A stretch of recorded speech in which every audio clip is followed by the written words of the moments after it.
Mark. Joe, how are you? Doing very well. We're back to ask each other how we're doing. As long as we don't start talking about the weather. No, I won't. No, I promise. So I do have a question. Okay. Now, this was a really leading question, but I think it's still interesting. If you could go visit any era, what era would it be? Well, I've recently been diving deep into the Roman Empire. So yeah, I've been finding that fascinating. But I don't know that I would visit it because, especially the era that I'm learning about now. What era are you talking about? Well, I just got to Augustus Caesar, and it's been basically 20 or 40 years of civil war.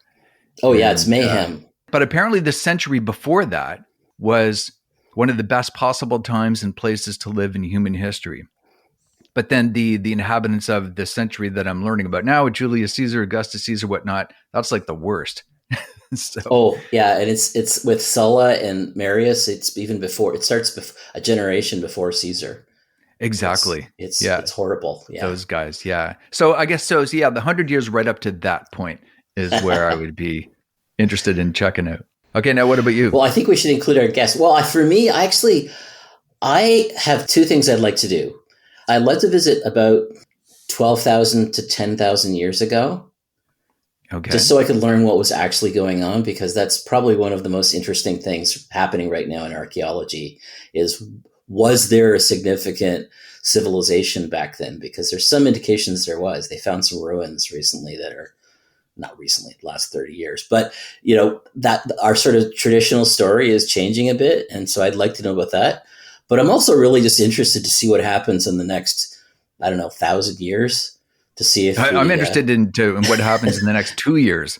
I'm actually interested to know what happens in the next couple seconds to see what our guest has to say about this.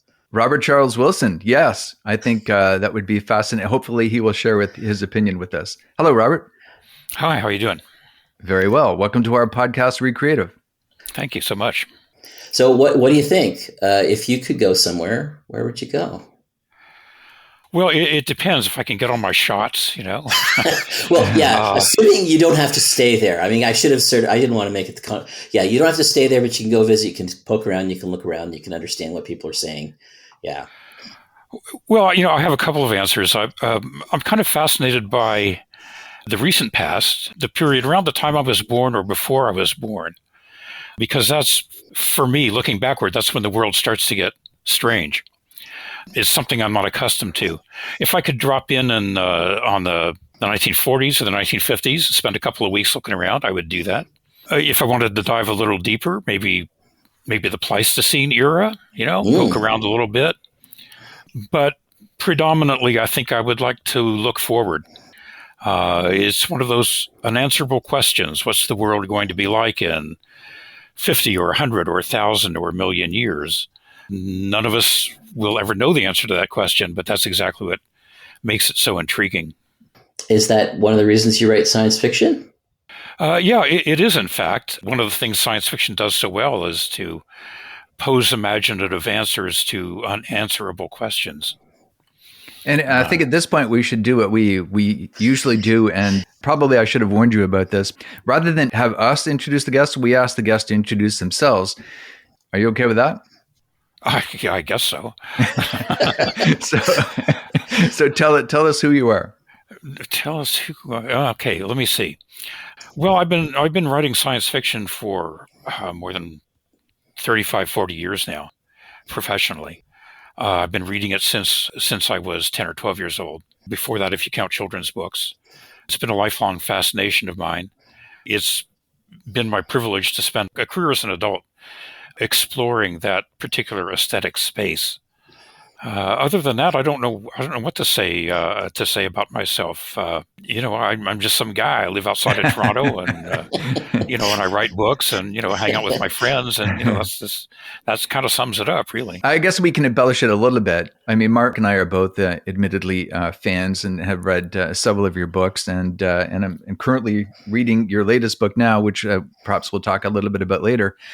But you've won the Hugo-Award and several other awards, Philip K. Dick Award, and have done quite well in the field of science fiction. And we were just chatting just before we started recording about how Stephen King had said that you were one of, if not the finest practitioners of science fiction working today, which is, I imagine, quite a moment for you.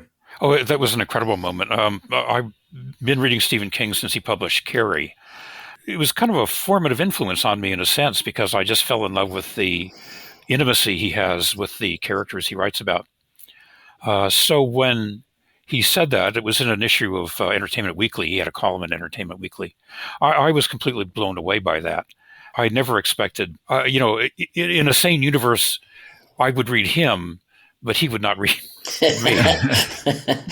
But apparently that isn't the case. So, that was an incredible moment for me. Yeah, he's got to read something, and why not great science fiction? Absolutely. Do you know, I'm trying to think 15 years ago, what book would he have read?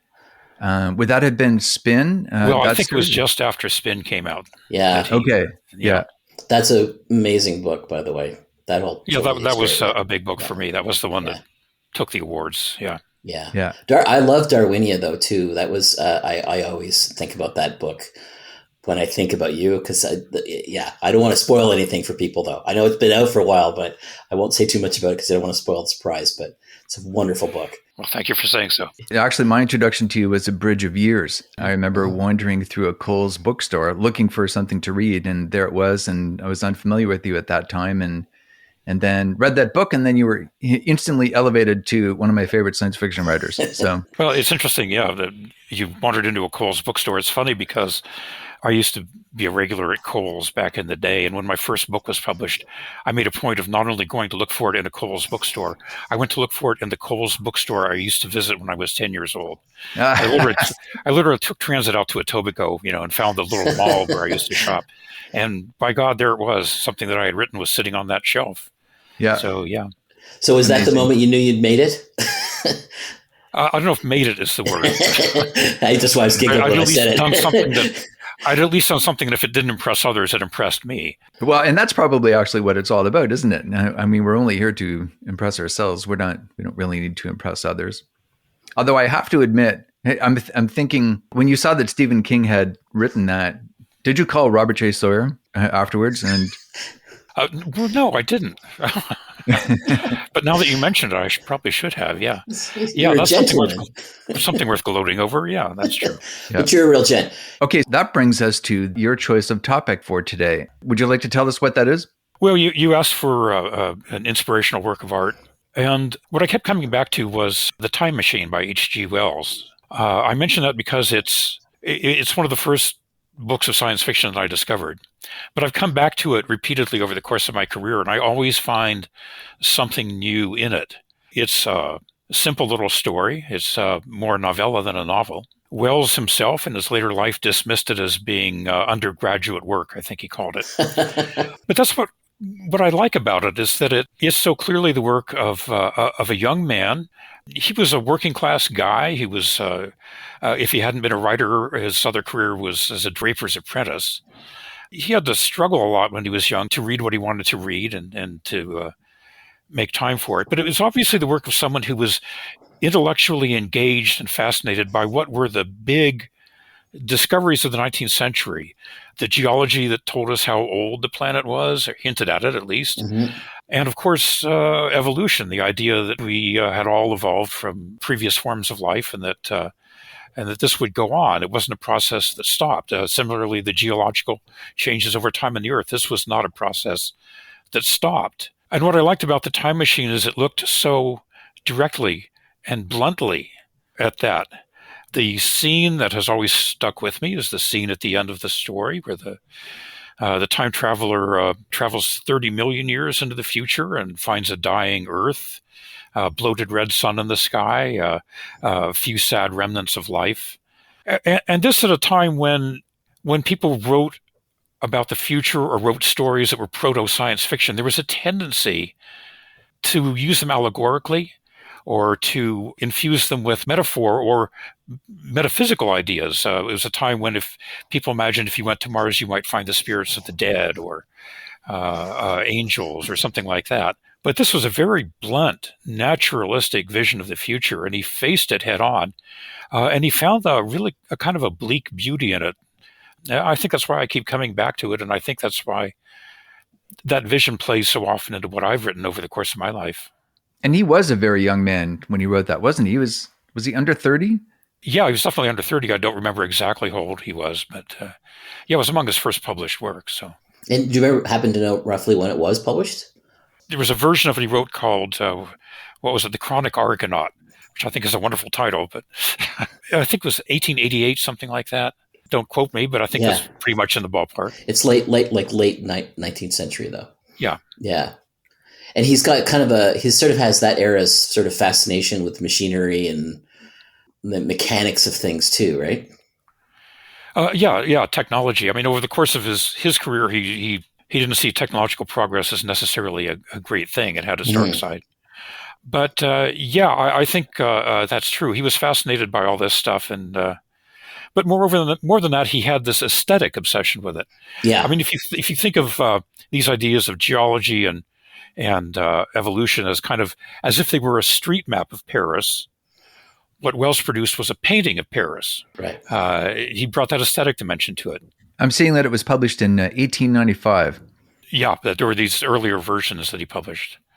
And how do you feel the movies have done in transitioning the novel or the novelette, I guess, into the screen? I can think of two movies at least that do it, but the movie version I'm most familiar with is the George Pal version from 1960 or so. Yeah, which leaves a lot to be desired, but it is a fascinating movie for its time. It's good, and it captures some of that spirit. For someone who was in love with the story, it seemed inadequate to me, but I have watched it, I have to admit, over and over again, various times. Yeah, because they do sort of have a few scenes where they talk, like you can sort of get a sense of that geological time passing as the time machine moves forward. Yeah, it's well done, yeah. And you have written time travel yourself. I mentioned The Bridge of Years, big time travel component to that. Would that have been influenced in any way by the time machine? Or Wells' time traveler has never traveled into the past, although he wrote about the deep past. He wrote a couple of things. He wrote a long story called A Story of the Stone Age, which he paired with a story called A Story of the Days to Come. And they're a lovely little set of two stories. The first is set in Paleolithic England at a time, as he said, when you could walk dry-shod from France to England. He wrote another story called The Grizzly Folk about human beings and Neanderthals. They were influenced by the anthropology of his day, so there's some pretty questionable stuff in those stories. But again, it's part of his fascination with deep time. My time travel stories that were set in the historical past don't have much to do with Wells. But stories that look forward the way Spin looked forward to, the eventual expansion of the sun and the potential death of the Earth, that definitely has Wells' DNA in it. And I have a work in progress called 40 Million Summers that has an awful lot of Wells' DNA in it. It's been completed. I've just sent it to my agent, but we don't have. I don't have much more to say about it than that. We're very early in the stage of producing a book at this point, but you do have a new book out. Yeah, it's my first book-length work of nonfiction, Owning the Unknown. It's a strange little book. It was in a way it was my my pandemic book. I was at a weird point in my career where I'd been working on a novel called The Cure, which I wasn't happy with. And I turned in a draft of it 2 years late, and my publisher, Tor Books, wasn't particularly happy with it either, and I ended up shelving it. And I was really kind of at a crossroads. I thought, I'm an older guy. Am I going to be do I retire? Do I semi-retire? What do I do? And the Trump years had been depressing. The pandemic was isolating. So I thought, well, what I can do is write a book outside of a contract. I can do what they always tell you to do. I can write the book you couldn't find on the shelf when you went to the library. Yeah. The book you wanted to read but couldn't find on the shelf. And it was a chance to put together a bunch of ideas that I had. So I just did it, and I didn't consider what to do with it until I'd finished writing it. It's like I say, it's an odd little book. It's a combination of things. There are elements of autobiography in it. There are elements of history of the science fiction genre in it. But it's also an argument for atheism, as I defined it in the book. The subtitle is A Science Fiction Writer Explores Atheism, Agnosticism, and the Idea of God. It's not a book. I didn't want it to be a book where I tell people whether they ought to believe in God or not. It's not a book that tells you whether God exists or not. I figure people have been wrangling over that for 2,000 years and more. It's unlikely that I'm going to be the guy who settles it once and for all. Yeah, but you can aim high. Yeah, you never know. Yeah, but it was a way to explore those ideas, and they seem pertinent to science fiction in a way because they're part of that body of unanswerable questions. And although I am an atheist and I defend a kind of genial atheism in it, what struck me is when you put aside the arguments, when you stop imagining that other people are stupid for believing something you don't believe, if you stop asking, how can people believe this with regard to a religion? And you realize they can believe it because it's easy to believe. People have believed it through history, and the majority of people believe it now. It's not hard to believe. Once you make those allowances, then when you talk about religion and faith, you can approach it as a novelist might approach it. You can talk about the aesthetics of it. You can talk about the role it plays in people's lives, positive and negative. You can explore different ways of thinking about these things and how we arrive at our conclusions about the world. So that's what I tried to do in that book. And I included at the end of it two short stories that kind of illustrate how that process of thought and how I developed those ideas and how that played into my fiction. So that's that book, and it's in print now, and I don't think it's the kind of book that's destined to ever be a bestseller, but it's from a small press. It'll be in print forever, and I think the people who would like it will be able to find their way to it, and I have some evidence that that's happening already, so I'm happy about it. Oh, congratulations. That's great, yeah. The comment you made about it perhaps never being a bestseller, I read once that the success of it is often inversely proportional to how you think it will do. So perhaps it will do very well.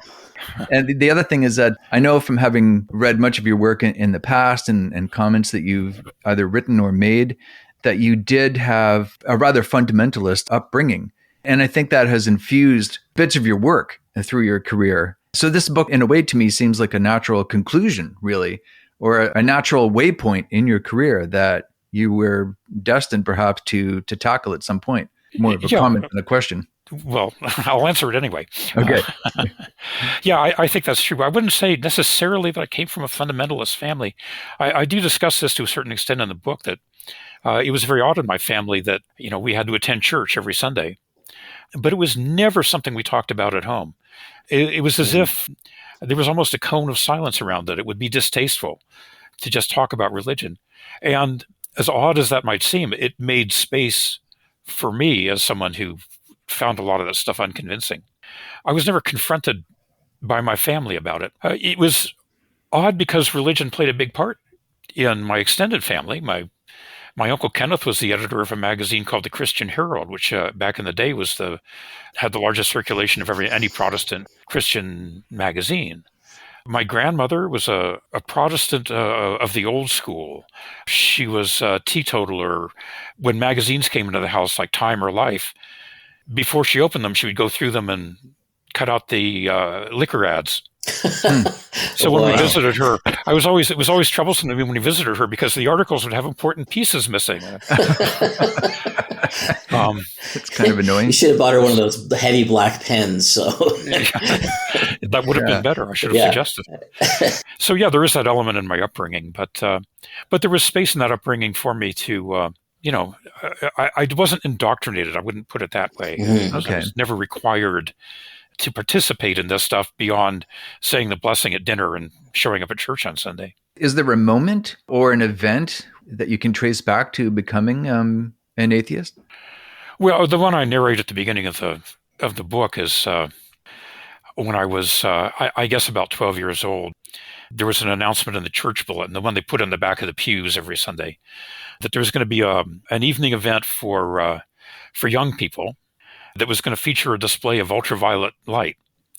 Okay, and I was this science-oriented kid, and I in fact been reading probably in one of Isaac Asimov's book about how this worked. How did ultraviolet fluorescence work? And I knew that. I knew that the ultraviolet light was invisible, but the photons were energetic, and they would knock out lower energy photons from certain dyes and materials. I couldn't wait to see this. This was in the early '60s, before blacklight Jimi Hendrix posters were in everybody's Yeah. suburban bedroom. So I showed up at one of this event, one winter evening, and it turned out to be two youth evangelists and a small crowd of sullen adolescents. And what they had was what they call a flannel graph. I don't know if you know what these things are, but it's a big sheet of cloth, and they have cloth figures you can stick to it to tell a story. So they told the story of the Nativity. It was December. I was disappointed because where was the black light? Where was the ultraviolet light? But eventually it came to the manger, the star over the manger. They asked someone to turn out the lights in the hall, and they flicked on the ultraviolet light. And as I think I said in the book, the star, the star over the manger lit up like a plum-colored supernova, I think. And so did everything else on the flannel graph. So did various pieces of lint on my clothing and the seams on my shoes. And it was fascinating. I just loved that. It was all too brief. And after that, we were all asked to commit ourselves to essentially, commit ourselves to Christ. And what troubled me at that point was that, it just seemed too much. I didn't object to the story. I knew the story of the Nativity and all that. It was just the idea of being asked to stand up and declare it was true and make it the central pivot point of my life. How could I? I can't declare this is true. I can't. It's an interesting story. Maybe it's true. What did I know? I was 12 years old.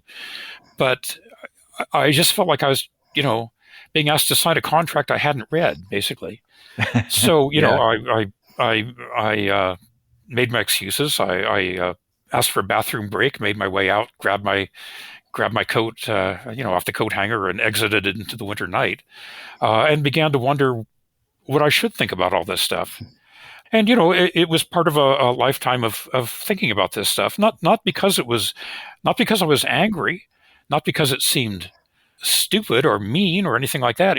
It did interest me enormously, but because it interested me enormously, I wanted some space around it so I could think about it. So I guess that was a pivotal point for me. I was wondering how much. Oh, sorry, Mark, you go ahead. I was wondering how much Asimov your youth pastor was reading. That sounds like something read at a foundation using science to sell religion. I would be willing to bet I had read more Asimov than my youth pastor. But, yeah. Probably. Okay, so I'm really looking forward to reading the rest of the book and figuring out how that journey went for you. I would describe myself as an agnostic, so we're probably not too far apart. I'm in the same boat. I'm definitely my father was raised Baptist, which I didn't know until I was 18. Like there wasn't really religion in the house, and a couple of they were Jehovah's Witnesses. They were Mormons, Church of Latter-day Saint, and they came by and they wanted to tell us all about their book. And my dad said, "Okay, sure, you can tell me about the book." And we sat outside and had lemonade and talked to these two young fellas, and all of this. My dad was capable of quoting scripture, which I never heard him do before in my life. It blew my mind. But so there was religion in our family's deep history, but it just didn't get transmitted to me. And I was raised a Catholic, and the one thing I did appreciate being brought up that way was that familiarity with the Bible and having that biblical literacy, which I think was valuable. Did you find the same thing? Or? That's true. There's a lot of stuff of value there, aesthetically as well. I'm fascinated sometimes by writers who either have a background in Catholicism or are Catholic or lapsed Catholics. I guess like Cormac McCarthy or James Lee Burke. There always seems to be this kind of invisible metaphysical superstructure looming just off stage. And it's a fascinating effect. As a literary effect, it's fascinating. I don't give it credence as a description of the cosmos, but as a facet of human psychology, it's definitely deeply embedded in all of us. Would it be a spoiler to ask you what your perception of the universe is then? I'm guessing that you have a much more scientific explanation then for what is going on. Well, in many cases, I don't have an explanation for what's going on. I make a distinction in the book between metaphysical reality at all times and all places, no matter how physically or ontologically distant they are from us, versus the observable universe, the one we see within the limits of the distant past, the foreseeable future, the very large and the very small. I think, in the case of the observable universe, yeah, we rely on science to understand that. In the case of the metaphysical cosmos, I describe myself in the book as a metaphysically agnostic. I don't know what the ultimate nature of reality is. I suspect no one else does, but if people claim they do, they're welcome to present their evidence to me to demonstrate that they have some reliable knowledge about the metaphysical universe, but I don't know. It doesn't become atheism until someone presents us a specified description of theism. At that point, my metaphysical agnosticism collapses into atheism. I defend that idea at length in the book. Yeah, that's kind of what I arrived at. I love that, actually, that it's not absolutely one thing or the other, that there's kind of room for both depending on the circumstances. Yeah. Well, I was active for a long time on Christian and atheist websites. There are a few places where you can actually have pleasant conversations with people who don't share your convictions. Mm-hmm. Yeah, and at one point someone said to me, well, God isn't a physical force or an entity in the universe. He doesn't exist in the way physical things exist or physical forces exist. My reaction was, well, okay, you've satisfied 90% of my atheism. All that's left is a disagreement over metaphysics, so. Yeah, that seems like a reasonable position to take. Are you concerned at all about, maybe I shouldn't use the word fundamentalism, but how some atheists are becoming a bit dogmatic in their atheism? Spend a little time online, yeah. See a lot of that, and that kind of reflects what I said before. If your atheism consists of mocking other people and feeling superior to them because you're not as stupid as they are, well, that's a pointless exercise. Even if it were true, it would be a pointless exercise. And in fact, it's not true. There's sensible, thoughtful, kind, generous people on all sides of these arguments. There are terrible people on all sides of these arguments too. And of course, we've seen the interaction of fundamentalism and politics is a particularly toxic environment. Mm-hmm. Mm-hmm. So yeah, those issues are real. But I don't know, sneering online atheism doesn't do much to improve matters, it seems to me. I want to tie your choice of subject, time travel, to this subject. Sure. First of all, with the comment that I read somewhere that before science fiction writers started writing about time travel, like H.G. Wells, that people never even thought in those terms. And of course, I don't know how we could know that, not having actually been back there with them. But there doesn't seem to be too much evidence, I think, in the past of people, contemplating, gee, what would it be like to go back in time or forward in time, before the last, say, 100 or 150 years. Well, there are earlier examples than Wells, but not much earlier, as far as I know. Yeah, there's Connecticut Yankee and King Arthur's Court. That's a good example. Yeah, Mark Twain. But there is. I'm going to take it. I'm going to take the backwards direction though, because there is a real thread in human civilization of always assuming that we're now a degraded form of a once great civilization. Right. The idea of the golden age that goes that's almost universal in almost all cultures. So that's backwards looking, right? Yeah, and it's also an example of how we kind of treat the past and the future as metaphysical places. Mm-hmm.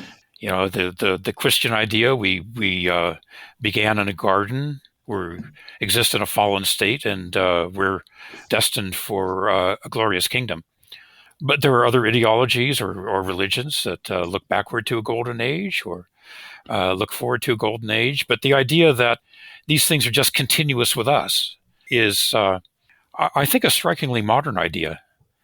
The idea that these moments, that there are a trail of moments behind us going back into the unknown, a trail of moments ahead of us going forward into the future. It's an interesting idea, and that we're not separate from it. These aren't kingdoms or realms or supernaturally disconnected worlds. These are just us the way we used to be and us the way we will be.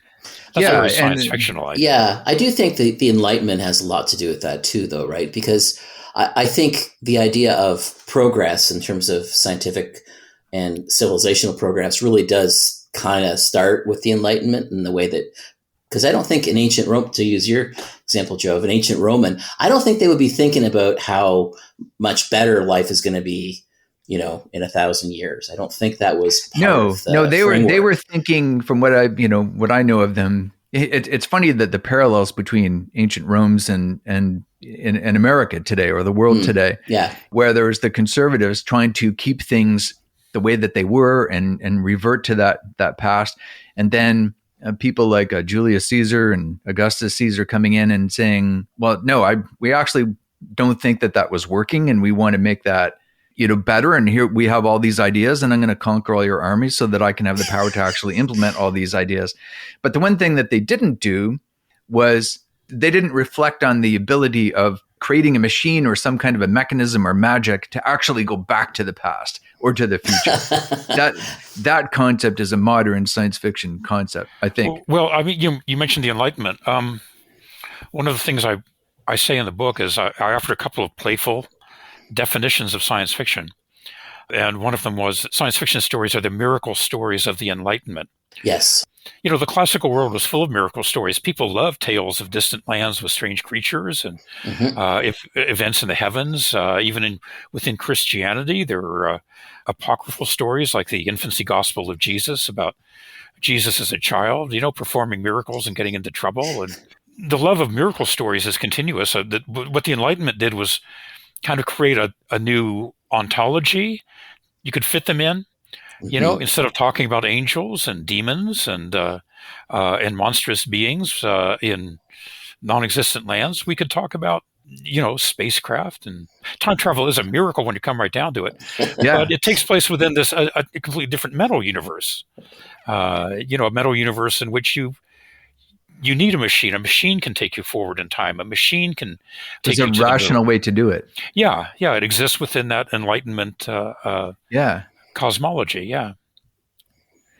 Now, to tie it into your book, your latest book, you talk about atheism having the same venerable history as religion. I hadn't actually really thought about that because, people in the past have come up with various religions, Zoroastrianism or whatever. But has there actually been any kind of dogmatic presentation of atheism in the past? I have seen arguments that there were effectively such things in Greek and Roman philosophy. I'm not well enough versed in that to say so. The point I make in the book is that there have always been kind of localized atheisms, gods that have come to be disbelieved in, gods who have fallen out of belief. People have often been in a relation of atheism, as I say it, to certain particular ideas of God throughout history. Or otherwise we would live in a fixed religious state, but clearly we don't. These ideas evolve over time, for various reasons. Yeah. I've often reflected on how religion came about, just the early humans just figuring out how to think and talk and communicate and, trying to make sense of the universe around them. And we're storytelling animals. I mean, we are, animals that tell stories, and a story is just a way to try to describe the world, right? So for the stuff that you can't actually describe, it makes sense that you would then have to go, okay, well, maybe there's something else out there that's causing that. So that's... I do go into this in the new book. I imagine a woman from the Paleolithic era. I called her Udina after the character in the Wells story of the Stone Age. And I imagine her transported to the present so that we can interrogate her.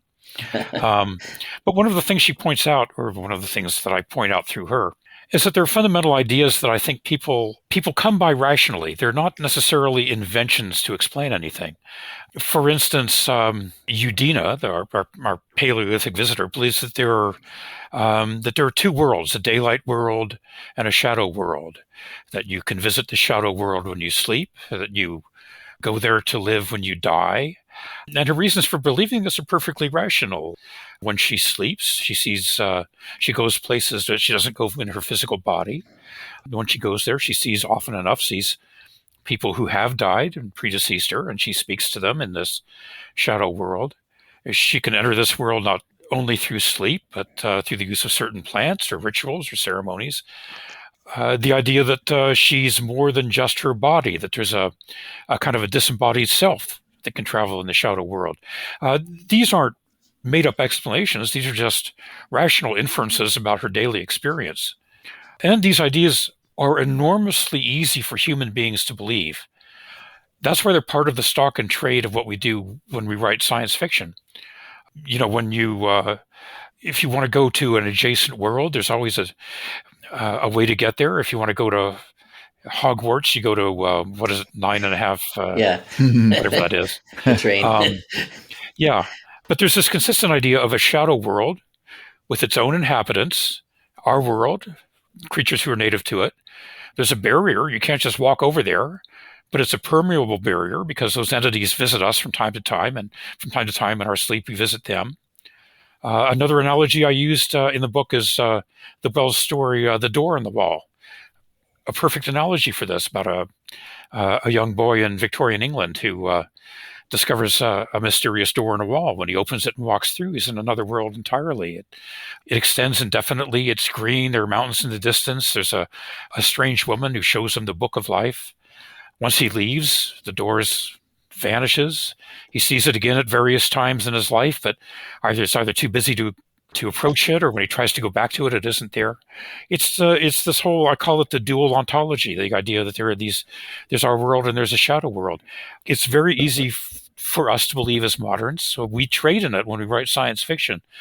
A great many of the stories I've written are stories of dual ontology, our world and the other world, or stories of a disembodied self, people who put their consciousness in computers and so on. So I think for our ancestors, these were very straightforward, almost empirical ideas. They only begin to look like religion when we start to specify them, when we decide that there are certain people who can tell us about the shadow world or conduct our journeys there or divine the future through sleep or travels of their disembodied selves. When we start to describe the creatures that inhabit the shadow world, then or when we invent rituals to ask for their help or to protect us from evil, then you have something that begins to look very much like religion as we know it. But this basic intuitive idea of a shadow world and the disembodied self, I think at a certain point in our history, these were perfectly rational ideas, and they come to us very easily, and they persist in the modern day. So I don't think it's too mysterious how religions come to exist. I mean, they're elaborations of something that's fundamental to all of us. And then at some point, somebody decides that it would be a useful tool. Yes. Yes. Or they could make a buck off of it. Yeah, that's right. One of those. Yes. That there's a priesthood who are uniquely entitled to interpret these things and then consequently tell us what to do or what to pay. Yeah, that's true. I love that. I love that idea, Robert. Yeah, because it's true. It is intuitive. I think that's why atheism for some people is so very difficult, because intuitively it feels like there is more. Another example I used in the book was the movie The Exorcist, which, it's a perfect dual ontology story. In the novel, one of the characters even says, I'm a Catholic. I have a foot in two worlds. It's really easy to believe the ontology that's presented in the movie The Exorcist. It terrified people when it came out. Scholarly articles have been written about the hysteria that surrounded that movie when it came out. It's not because these ideas are difficult to believe. It's because they're enormously easy to believe. And boy, does that work to our benefit as writers of fantasy or science fiction. The reader wants to suspend his disbelief. And disbelief isn't very heavy. You're easily suspended. And that's a feature, not a bug, if you're a writer of fiction. I remember one time you wrote that you wrote your first book and then you went away and decided, okay, now I actually have to figure out how to write a book, which I should have done before I wrote the first book. I haven't actually read your first book. I imagine it's actually much better than you thought it was. I think of that in relation to what you just said about the knowledge of how easy it is to convince people to suspend their disbelief and whatnot. Is that one of the things that you kind of figured out about how to write a book, or? Well, I think at some point you realize a couple of things. One is that the idea that other writers know a ton of stuff that you don't is true, but I mean, you also know a ton of stuff they don't. You realize that no one walks into this business knowing how to do everything. We're all approximating at some level. It's a lifelong learning process. Maybe all the arts are that way. I'm sure there are people who are brilliant from I know, in fact, that there are people who are brilliant from their first novel. But I was not one of them. I had to struggle with this. I was not. I was, I think, naturally talented with words, but that doesn't make you.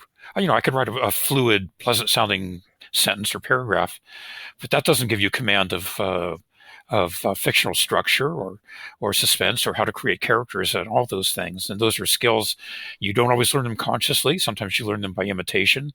Sometimes you just flail around until you hit on the right thing. So maybe I was too modest about my first novel. I don't know. Well, I'm looking forward to the next novel. Well, thank you for saying so. Because I think your last novel came out in 2016, was it? Yeah. Yeah. And then you were feeling that maybe you might be done. But now you've written another one, which is you've written this book, you've written another novel. Hopefully you're going to keep on going for some time. Yeah, I hope so. Well, writing this nonfiction book reminded me of what I love about science fiction, but to me is the core of science fiction, which was what triggered the novel I wrote immediately afterwards. So yeah, I think that's a question that's been productive for me to ask all through my life is, why do you write science fiction? You could be writing anything. You could be writing mystery novels. What is it? What is it about this genre that keeps drawing you back? And I've had different answers to that all through my life, but every time I've tried to answer it, it's reminded me of something and drawn me back into the heart of what I'm trying to do with my work. Is there still a viable market for science fiction these days? It's my understanding a lot of writers are struggling now. Oh, I'm sure they are. I would hate to be trying to break into the field now. I can't speak authoritatively about the state of the market now. I just occupy my own little niche in it. But yes, I've heard stories about how difficult it is. It's strange too, because over the course of the last, say my lifetime, say 70 years, the arc of science fiction has been to go from being a tiny fraction of a tiny low rent fraction of the magazine and paperback publishing industry.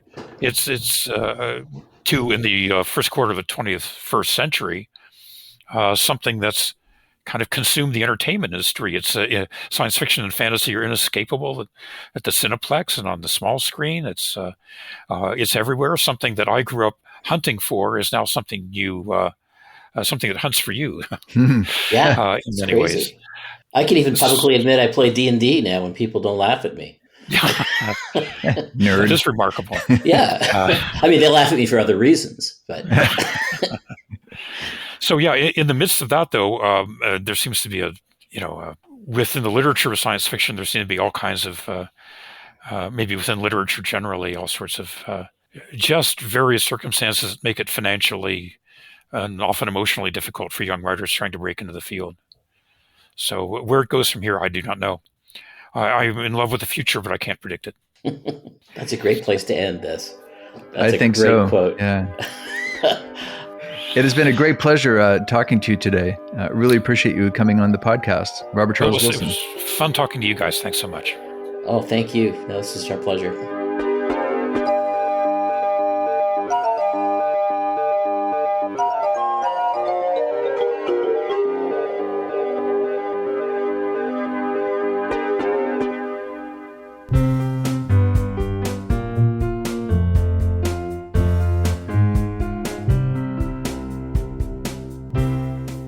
So, Mark, you and I have discussed how people can support this podcast. And one of the ways I would like to get them to support us is by, and I think you're going to like this, by purchasing one of your books.